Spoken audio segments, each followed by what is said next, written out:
Shalom, você que nos assiste, hoje é um estudo muito especial.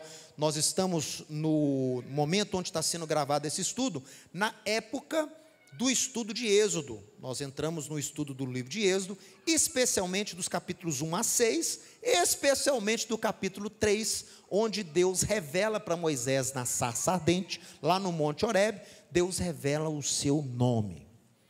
Moisés pergunta o nome de Deus, e Deus revela para ele alguns nomes. Aliás, ao longo do capítulo, não é só um nome, né? São outros nomes também são revelados. Então, o tema de hoje, dê uma olhada aqui, é entendendo o nome do Eterno. Entendendo o nome do Eterno, Yud, Rei, Vav, Rei. E eu quero começar com você dizendo o seguinte, olha, os nomes próprios, né? Lembrando que esse é um estudo, viu? Os nomes próprios em hebraico não apenas possuem um significado.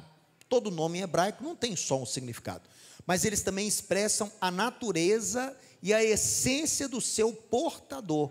Então, quando judeus, hebreus, dão nome, escolhem nome para os seus filhos e filhas, não é apenas um significado que o nome tem que carregar. Por isso que o judeu espera o filho nascer para dar o nome, porque quando a criança nasce, os pais têm uma revelação até da personalidade da criança, até pelo jeito que a criança nasce, pelos primeiros dias. Então os pais adaptam, não, esse menino, ele tem cara de Isaac, não, esse menino tem cara de Mateus, esse menino tem cara de João, não é? Então é algo que o judeu espera, por quê? Porque o nome contém a personalidade, a essência, o caráter, e não só um significado. Olha aqui alguns exemplos. Yeshua, o que significa Yeshua? Ele salvará, ou Yah, Deus é salvação, é o próprio caráter do Messias, não é? Yeshua, ele salvará. Yohanan, João, Deus da graça, Deus do Ren, Deus da graça. Rafael, o que é Rafael? Deus da cura, né? Deus da cura. Micael, Miguel, quem é como Deus? Então, todos esses nomes mostram um caráter. E na Bíblia, o Deus Criador tem vários nomes. Por quê? Porque Deus tem vários atributos. A primeira coisa é que um nome, por mais gracioso e grandioso que seja, ele limita, não limita? Quando você dá um nome a alguém, você está limitando. Mas como dar um nome a alguém que é ilimitado? Como dar um nome a alguém que é infinito? Então, Deus na Bíblia, ele tem vários nomes.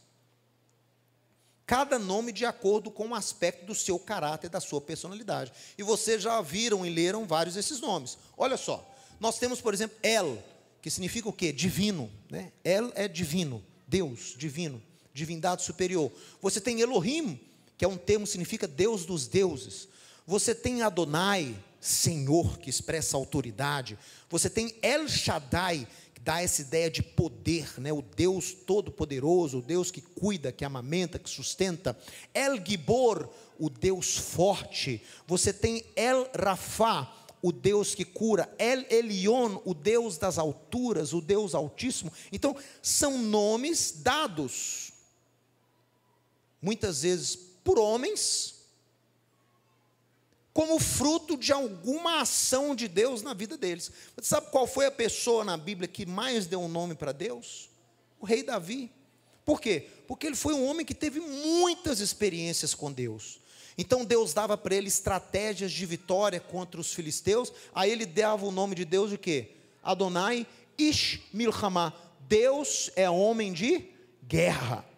Então, quando ele conseguia conquistar parte do território filisteu, ele punha lá, fixava lá a estandarte de Israel, dizia o quê? Adonai Nissi, o Eterno é a minha bandeira, é o meu estandarte. Quando Deus curava, efetuava a cura e libertação, dava a ele vitória, ele chamava Deus de Adonai Nitzahon, o Deus da vitória. Então, Deus tem os nomes de acordo com aquilo que ele efetua, de acordo com a ação em meio à humanidade. Mas, diga, mas, apesar de Deus ter essa variedade de nomes, de atributos, Ele revela um nome a nós. Ele revela que Ele tem um nome. Mas o nome não limita? Mas Ele tem esse nome como parte da sua natureza. Veja bem, lemos na Bíblia que Ele, além de ser conhecido por todos os atributos, Deus tem um nome que traduz a sua essência. Existe um nome que traduz a essência de Deus. Êxodo 3, verso 13. Disse Moisés a Deus: eis que quando eu vier aos filhos de Israel e lhes disser, o Deus de vossos pais me enviou a vós outros, e eles me perguntarem, mas qual é o seu nome? O que eu lhes direi? Respondeu Deus a Moisés: Errie, Asher, Errie, que literalmente é, serei o que serei. Errie, mas na minha Bíblia está sou o que sou. Mas é um erro, o verbo está no tempo futuro, errie, serei o que serei.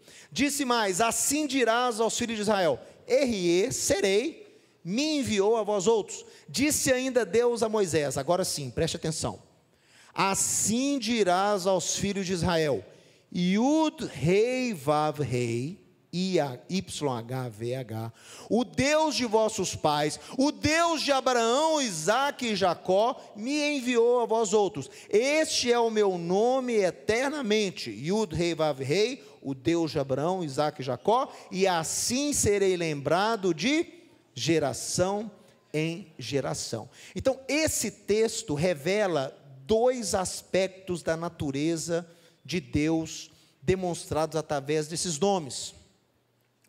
O primeiro nome, dizia eu até num outro estudo que ministrei aqui pela manhã, esse nome, Errie, significa o Deus da existência, o Deus que existe na esfera humana, o Deus que se relaciona com o homem nos seus afazeres diários, é o Deus que existe. Errie quer dizer o Deus que existe, o Deus, eu vou falar uma palavra aqui, mas não é no contexto negativo, é o Deus mundano, mundano não no sentido de sistema pecaminoso do mundo, mas um Deus que se relaciona com o mundo, mundano no sentido que Deus relaciona, tem um contato com o mundo, é o Deus que preocupa-se com o que o homem come, com a forma como o homem veste, com a forma como o homem escolhe a sua esposa, com a forma que o homem cria os seus filhos, é o Deus do dia a dia, o Deus da vida, o Deus da existência humana, Errie. Então, é um nome o quê? Do dia a dia, é um nome que expressa a presença de Deus entre nós, e depois ele continua o diálogo com Moisés, aí ele muda, ele fala, olha, você vai dizer aos anciãos de Israel, que o meu nome é Yud, Rei, Vav, Rei. E por esse nome serei conhecido, Yud, Rei, Vav, Rei, o Deus de Abraão, o Deus de Isaque e o Deus de Jacó. Esse é o meu nome eternamente. Veja aqui, 4 consoantes, YH ou IH, YH, VH, Yud, Rei, Vav, Rei. Esse nome é a principal referência a Deus na Bíblia. Quase todas as, é o nome que é mais usado para se referir a Deus. Yud, Rei, Vav, Rei, 4 consoantes. E ele era usado muito, não só nos escritos sagrados, como em outros documentos que os judeus produziram ao longo da história. Eu vou mostrar para vocês aqui, olha que interessante. Primeiro, vamos continuar aqui o texto. Vamos mostrar a continuação da história do Êxodo, agora no capítulo 6. Deus fala o seguinte, olha, Ani Adonai, Vaera el Avraham el Yitzhak vel Yaakov be'el Shaddai, Ushmi Yud Rei Vav Rei lo nodati laem. Falou Deus a Moisés e disse, eu sou Yud Rei Vav Rei, eu sou YHVH. Aparecia a Abraão, a Isaque e a Jacó como El Shaddai, veja isso, eu apareci, eu me revelei para os patriarcas como El Shaddai, um aspecto do meu caráter só que foi revelado para eles, eu não me revelei de forma completa a eles, mas, pelo meu nome, Yud, Rei, Vav, Rei, não lhes fui conhecido. Então, Abraão, Isaque e Jacó conheceram apenas um aspecto da glória de Deus. Por quê? Eles conheceram mais um tipo de atributo de Deus. O Deus o quê? O Deus Todo-Poderoso, El Shaddai. O Deus que sustenta. Ele foi o sustento de Abraão, ele guiou Abraão. Ele foi o sustento de Isaac, ele guiou Isaac. Ele foi o sustento de Jacó, não é isso? Guiou Jacó nas suas peregrinações, trouxe Jacó de volta. Ele foi o Deus do chado, do sustento. Então, esse foi o aspecto, o Deus criador, né? Ele se revela para Abraão como Deus criador dos céus e da terra, El Shaddai, o Deus soberano. Mas pelo meu nome, Yud Rei Vav Rei, não lhes fui conhecido. Essa revelação do caráter completo de Deus, ele estava aguardando para ser revelada com quem? Para Moisés, com o povo de Israel. Então é muito importante você entender isso. Ou seja, Deus possui um nome, YHVH. Mas o que esse nome significa? Por que o povo de Israel não pronuncia mais esse nome? De onde surgiram nomes que nós ouvimos aí, como Jeová, Javé, né? Isso é um fato. Mateus, e esse nome então, por que o judeu não pronuncia mais? Era pronunciado antigamente? Era. Hoje, pessoal, tem tanto zelo com relação a esse nome, essas 4 consoantes, que não só o judeu não pronuncia de forma alguma, mas também ele não apaga. Se ele escreve em algum local, ele não apaga, ele não destrói. Tá? É o nome mais santo para Deus, é o tetragrama. Tem outros 6 nomes que também nós reverenciamos como santos, mas esse é o principal. O judeu não apaga. Escreveu, por exemplo, os rolos da Torá, quando ficam antigos, o rolo da Torá está aqui dentro da arca, né? Filma aqui a arca, deixa eu ver se eu consigo ficar aqui na frente dela. Olha lá a arca. Ó. Lá dentro tem 2 rolos da Torá, com os profetas, os escritos e a Torá. Tem o tetragrama inúmeras vezes. Todas as vezes que você vê na sua Bíblia escrito Senhor em caixa alta, em maiúsculo, é a tradução do tetragrama. E tem esse nome lá impresso em letras hebraicas. É tão santo isso que quando um rolo fica velho, não dá mais para ser usado, a gente não joga fora, a gente enterra. A gente coloca num compartimento, no subsolo, chamado de guinizá. Toda sinagoga tem uma guinizá, onde ficam os rolos antigos, porque não pode descartar, tem o nome do Eterno ali, de tão sagrado que é. Olha só, nós sabemos que na época do primeiro templo, o nome de Deus era utilizado na literatura dos filhos de Israel. E eu vou mostrar para vocês agora algumas evidências que o nome era comumente utilizado. Olha aqui primeiro essa descrição aqui, ó. Está em fenício antigo, é um proto-hebraico, tá?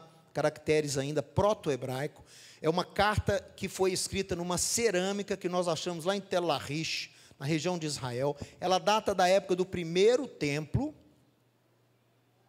ali, ó, 1200 a 586 a.C., e nela você vê o tetragrama sendo usado sem restrições. Ó, tem 2 menções aqui do tetragrama. Isso aqui foi uma carta escrita pelo rei de Israel, onde ele menciona ali a casa de Deus, ele usa casa de Deus, ele usa casa de Yud Rei Vav Rei, a casa do Eterno de Israel. E nós temos também esse pergaminho de prata. Ele é pequenininho, ele deve ter uns 10 centímetros de... Ele foi desenrolado, ele já havia sido descoberto há mais tempo, mas só recentemente que ele foi traduzido, tá? Com tecnologia recente.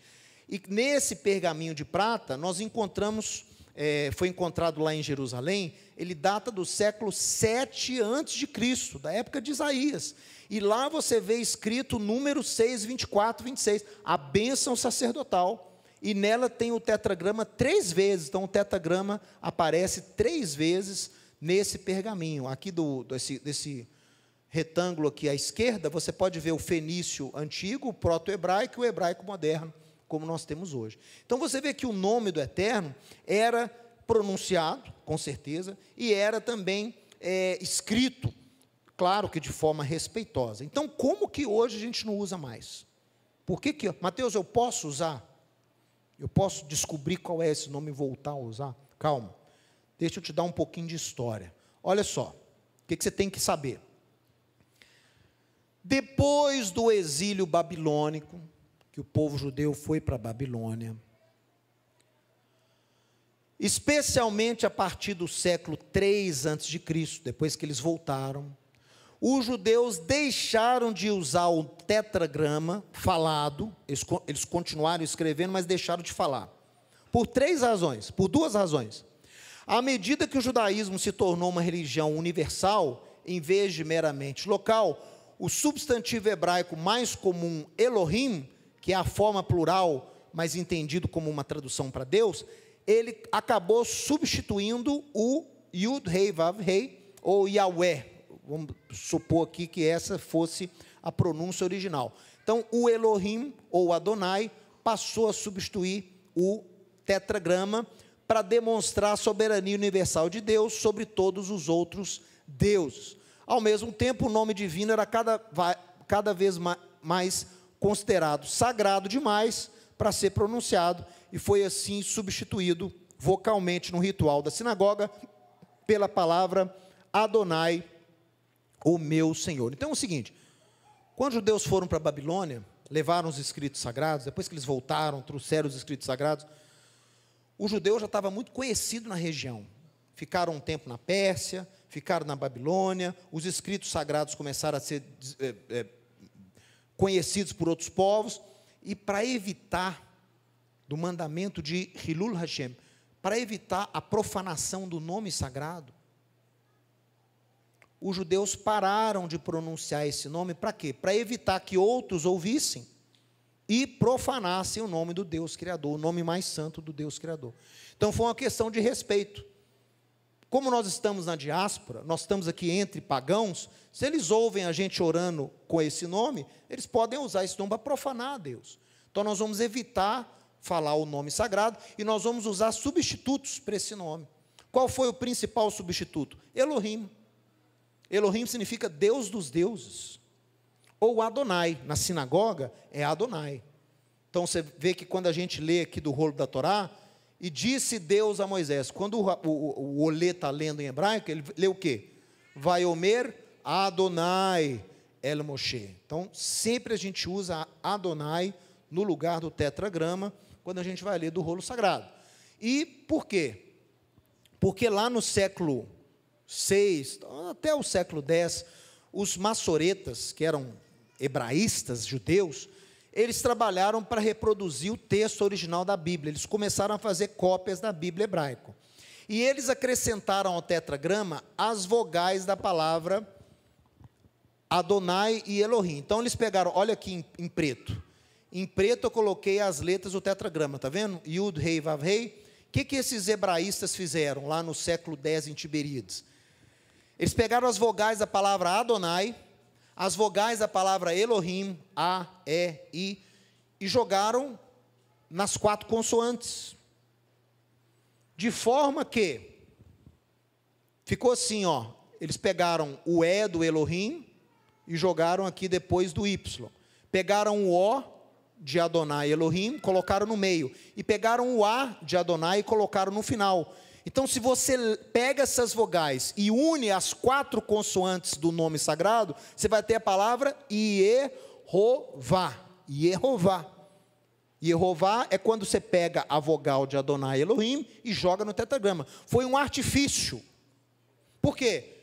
Quando você está lendo ali as escrituras, eu tenho que dar uma pronúncia, eu não posso ficar sem pronunciar, eu tenho que pronunciar alguma coisa. Ou eu pronuncio Elohim, ou eu pronuncio Adonai. E eles decidiram fazer isso. Esses hebraístas pegaram as vogais de Adonai Elohim, jogaram no tetragrama e formou-se a palavra Yehová. Agora, Yehová, em hebraico, quando você joga para o grego e depois para o latim, todas as palavras em grego que iniciam com I, no latim elas ganham o J. Ok? Então, Yehová em hebraico, os cristãos, utilizando o latim, substituíram o Y, que não existe em latim, por um I ou por um J. Assim, o tetragrama se tornou o nome latinizado. Como é que ficou no latim esse nome Yehová? Jeová. Jeová ou Jeová. Como o uso do nome se espalhou por toda a Europa medieval, a letra J foi pronunciada de acordo com o idioma vernáculo local, em vez do latim. Ao invés de I, eles começaram a usar o J. A mesma coisa aconteceu com o nome de Yeshua, né? Yeshua virou o quê? Sua ou Jesus. Viu? Então, a mesma coisa aconteceu ali. Então, essa é a origem do nome que você pronuncia hoje, Jeová. Viu? Então, quando a gente fala Jeová, a palavra Jeová não é a pronúncia original do tetragrama. Foi um artifício que os judeus usaram há 1000 anos atrás para poder dar uma leitura para o tetragrama. Viu? Mas não corresponde à leitura original. Agora, veja aqui comigo. Serei o que serei. Erie, Asher, Erie. A primeira resposta que Deus dá para Moisés.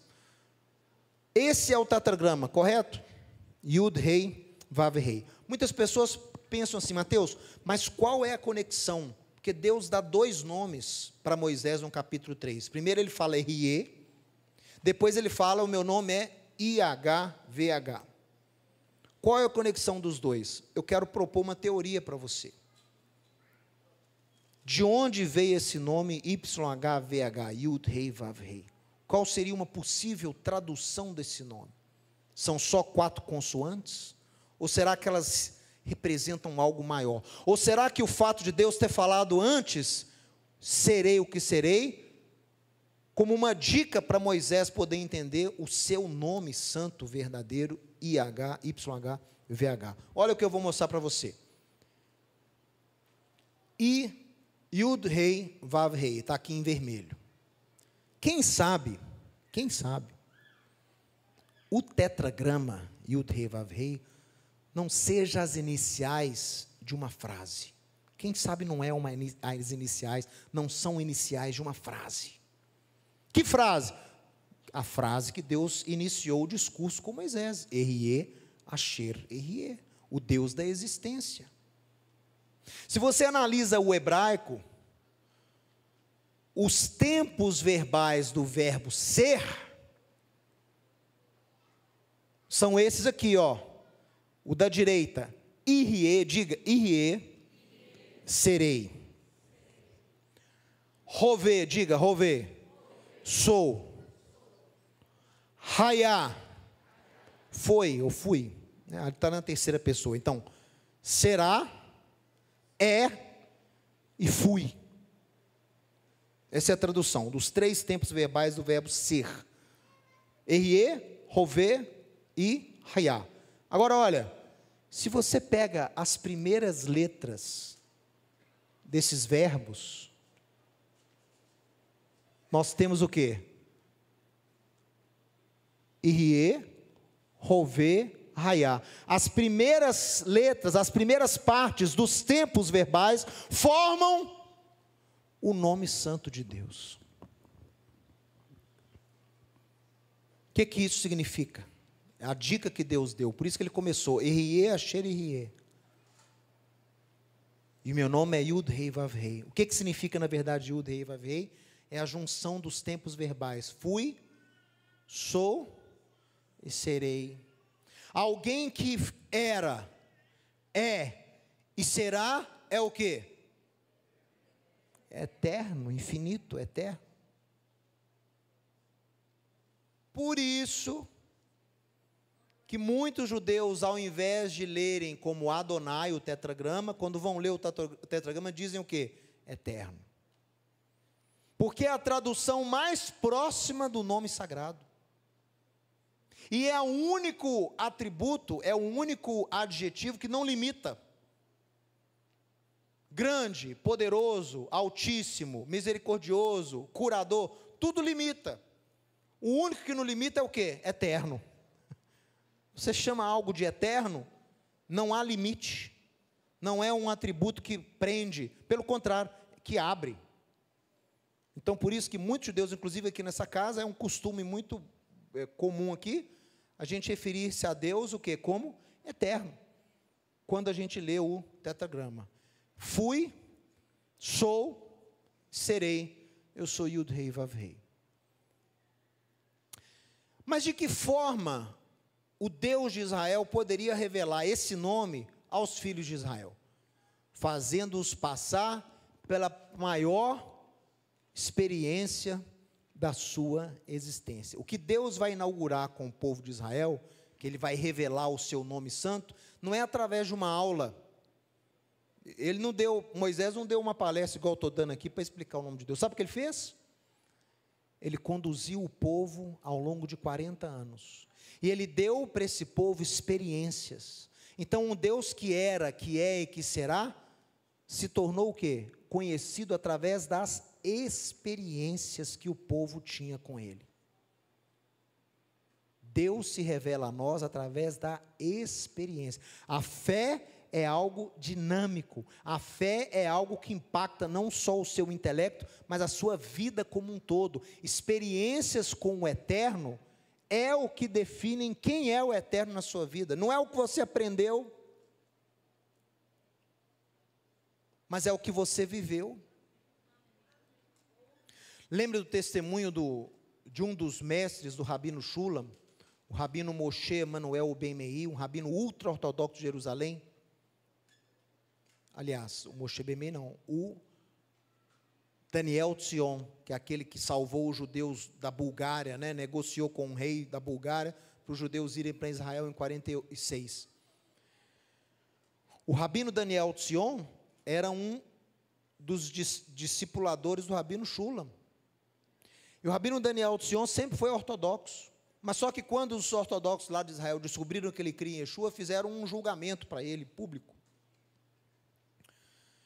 Deram para ele um mês para preparar o argumento e marcaram o julgamento público num certo dia. Ele ficou sentado com aquela multidão de outros rabinos e 3 juízes, um Beit Din, né, 3 juízes lá. E aí perguntaram: Rabino Tzion, o senhor ainda crê que Jesus é o Messias? E aí ele respondeu: não. Eu cheguei numa etapa da minha vida, disse ele, que eu não preciso mais crer. Eu passei dessa fase.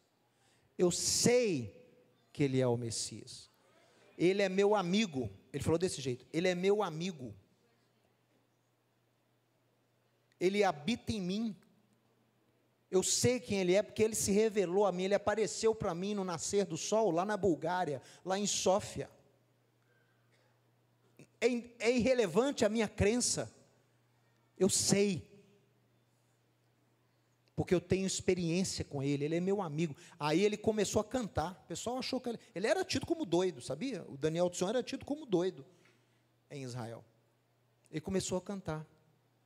Lohani, Lohani, Rakata Yeshua Bi, Lohani, Lohani, Rakata Yeshua Bi, Lohani, eu não, Rakata Yeshua Bi, apenas tu, Yeshua, em mim. Começou a cantar isso lá diante do juiz. E aí os juízes falaram: ó, muito bonito e interessante, mas rabino você não vai ser mais. E excomungaram ele da comunidade rabínica, mas ele continuou vivendo como judeu ortodoxo e tendo muitos discípulos. Olha, então é a experiência. Olha aqui como é que nós vamos provar isso para a gente encerrar. Êxodo 6:6, que é o cerne, o ápice do Êxodo. Olha aqui, como é que Deus vai revelar quem Ele é? Através do que Ele faria o povo passar. Olha aqui. Portanto, diz aos filhos de Israel: eu sou, aí ó, Yud, Rei, Vav, Rei. E eu vos tirarei de debaixo das cargas do Egito, e vos livrarei da sua servidão, e vos resgatarei com o braço estendido em manifestações de juízo. Tomar-vos-ei por meu povo e serei o vosso Deus, e aí vocês saberão que eu sou Yud, Rei, Vav, Rei, o vosso Deus, que vos tiro de debaixo das cargas do Egito, e vos levarei à terra a qual jurei dar a Abraão, Isaque e Jacó, e vou-la darei como possessão. De novo, eu sou o Yud, Rei, Vav, Rei. A revelação do nome sagrado foi feita através da experiência. Por isso que Deus fala: serei o que? Serei. Eu serei o quê? Eu serei libertador, eu serei resgatador, eu serei aquele que vos resgatará, que irei tomar-vos, e eu vos levarei. Inclusive esse verbo aqui, ó, e vos levarei à terra a qual jurei, é o verbo lakahat em hebraico, que é traduzido na sua Bíblia como arrebatar. Arrebatar quer dizer tomar. E aqui é a primeira instância desse verbo no hebraico. Eu vou arrebatar vocês para a terra que eu jurei dar a Abraão, Isaque e Jacó. E aí vocês vão saber que eu sou Yud, Rei, Vav, Rei. Ou seja, o conhecimento pleno de Deus só é tido e alcançado através de experiências. Não é um Deus que você pode relacionar com Ele só de ouvir falar. Você vai ter uma ideia de quem seja o Deus dos judeus, o Deus de Israel. Mas você vai conhecê-lo mesmo através do relacionamento, através da experiência. O nome de Deus nos mostra o seu poder, mas não, o nome do Eterno nos mostra que o seu poder, que o poder de Deus, não está na pronúncia mágica de um nome em hebraico ou fenício antigo, mas sim na sua manifestação em meio ao seu povo. Ou seja, Deus se torna aquilo que você mais precisa. Serei o que serei? Serei resgate, serei livramento, serei libertação, serei adoção, serei cuidado, serei sustento, serei cura, serei vitória, serei amor, e assim por diante. Serei o que serei, eu me torno, meu pai já disse isso, eu me torno aquilo que você precisa. Eu sou o Deus da existência. Eu sou Yud, Rei, Vav, Rei. Eu me torno aquilo que você precisa. Eu vou de encontro à sua necessidade. Eu vou libertar, eu vou resgatar, eu vou adotar, eu vou tomar, eu vou curar, eu vou abençoar. É o Deus da existência. Yud, Rei, Vav, Rei. E muitos estudiosos acreditam que o significado mais adequado pode ser, né? O que é Rie, Asher e Rie? É esse aqui, ó. Eu trago à existência tudo o que existe. É o Deus que traz à existência tudo que existe. Uma outra interpretação vê os 3 tempos do verbo ser no tetragrama como sendo um sinônimo de eternidade. Alguém que foi, é e será, é alguém eterno. É o Deus da existência plena. Por isso, pessoal, que o nome de Deus, o tetragrama, o Deus que é, que foi, que é, que será, o tetragrama, o Rie, Asherie, é o Deus que está em tudo. É o Deus que não tem local algum, não tem lugar onde Ele não esteja. Ele é pleno. Ele permeia a existência do universo. Não tem lugar que você possa ir, não, Deus não está aqui. Mateus, mas não há nada que seja isento da presença de Deus. Nada. Ele é eterno. Mas então ele habita na natureza? Não. Ele é ex nihilo. O que é ex nihilo? Ele está além da natureza. Ele é poderoso demais para habitar naquilo que Ele cria. Ele está além, Ele está acima da criação. Mas a sua impressão digital pode ser vista em tudo que Ele criou. É ou não é? Você pode ver na natureza, no reino animal, nos céus, nas estrelas, no cosmos. Você vê Deus, você vê a impressão digital dele, mas Ele não habita ali. Ele está fora da criação. Inclusive, os rabinos dizem que Deus é tão pleno, tão cheio, que Ele teve que se comprimir para gerar espaço para criar. Não tinha nem espaço para criar, porque Ele ocupava tudo. Então Ele se comprimiu para dar espaço para criar. Esse conceito em hebraico é chamado tzimtzum. Tzimtzum é autocontração. Deus se contraiu para criar o universo. Tamanha a sua abrangência, tamanho o seu poder. Então Ele se comprimiu. Tá? E ele para se relacionar com a sua criação, Ele não pode exprimir toda a sua glória. A criação não suporta a presença de Deus, não. Então Deus também teve que adaptar a sua presença para que a criação pudesse ter algum tipo de relacionamento com Ele. Aí que vem o conceito de quê? Messias. O que é um ungido? É aquela forma que Deus escolhe para se relacionar com a criação. O Messias é a forma como Deus escolheu para se relacionar com a criação. Ele se relaciona conosco através do Messias. Por isso que Paulo escreveu: há um só Deus e um só mediador entre Deus e os homens, a saber, Yeshua HaMashiach, homem. Não tem outra forma. Há um só caminho. Há uma só forma de você enxergar Deus. E aí, pessoal, nós encerramos dizendo o seguinte, ó. Se Deus é visto na forma como você se relaciona com Ele, se os nomes de Deus surgem das experiências que você tem com Ele, eu faço a pergunta para você: como o Deus Criador está sendo conhecido na sua vida? Qual é o nome que quem observa a sua vida tem dado para o Deus a quem você serve? Qual é o nome que você, baseado nas experiências que você tem com Ele, qual é o nome que Deus tem através de você?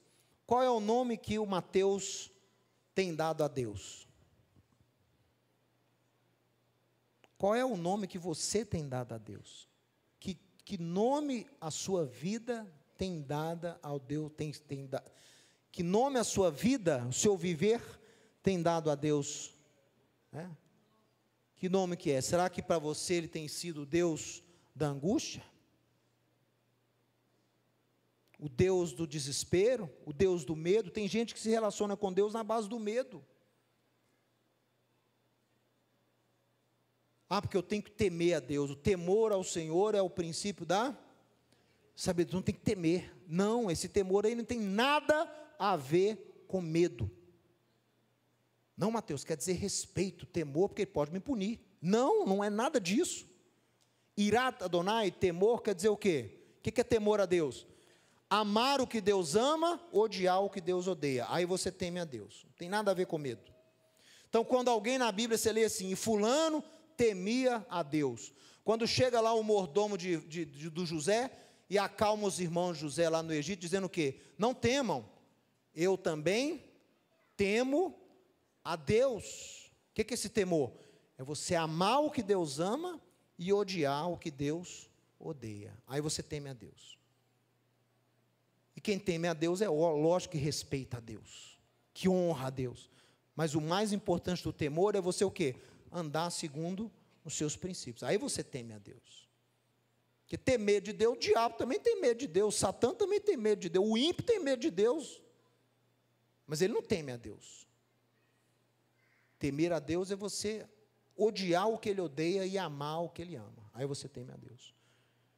Então eu termino com este desafio. Vamos lutar e viver a nossa vida para que o Deus Criador tenha o quê? Atributos dignos para quem observa as nossas vidas. Então o sujeito vê você lá empenhado, né? O Deus do Douglas, o Deus da Carol, o Deus do Rabino Marcelo, né?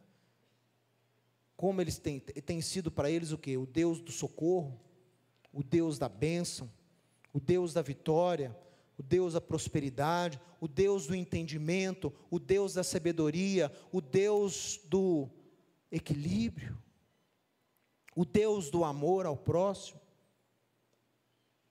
o Deus da compaixão. Será que as pessoas veem a sua vida e falam, é o Deus da compaixão, está na vida dessa pessoa?